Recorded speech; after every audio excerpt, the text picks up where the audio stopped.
Ça y est, c'est le week-end et nous allons parler aujourd'hui d'un cocktail italien. Alors, pas de lieu spécifique à vous faire visiter, et non, c'est le confinement, mais qu'à cela ne tienne. Il a été le cocktail préféré des Américains lors de l'après-guerre 14-18 et reste aujourd'hui encore l'un des plus demandés au bar. Ce cocktail est l'un des plus simples à réaliser sur le papier et pourtant il demande une grande minutie. Amertume, mal maîtrisé, trop sec ou trop dilué, je l'ai détesté pendant des années alors qu'aujourd'hui j'en suis fan. Lui, c'est l'Americano. Découvrons ensemble l'histoire et les secrets de ce grand cocktail classique intemporel. Pour réaliser l'Americano, il vous faut un bitter, c'est-à-dire un apéritif amer, du vermouth rouge et de l'eau gazeuse. Le cocktail Americano a vu le jour en 1861 au bar de Gaspare Campari.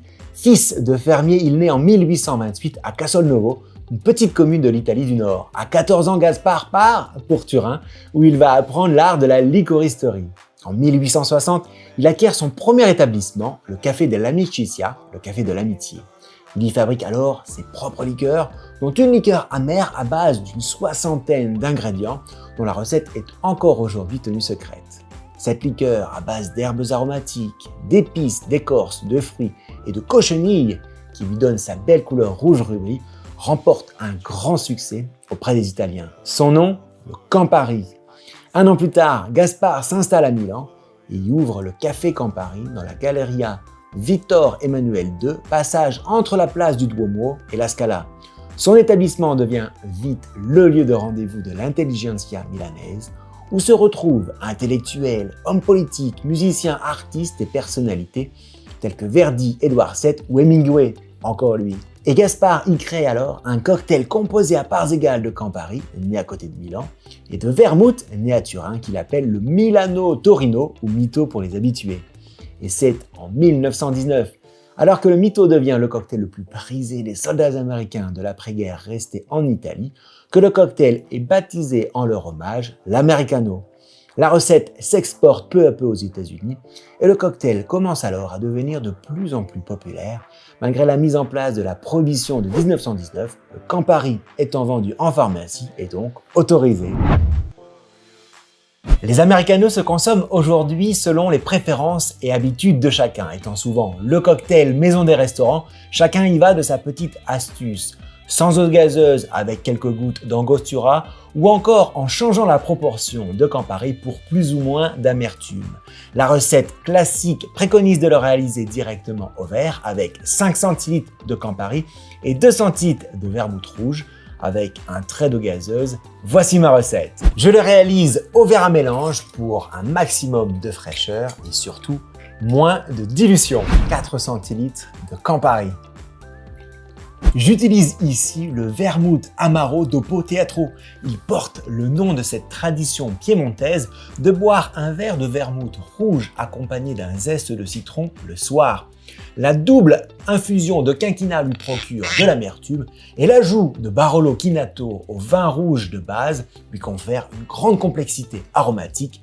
J'en verse également 4 centilitres.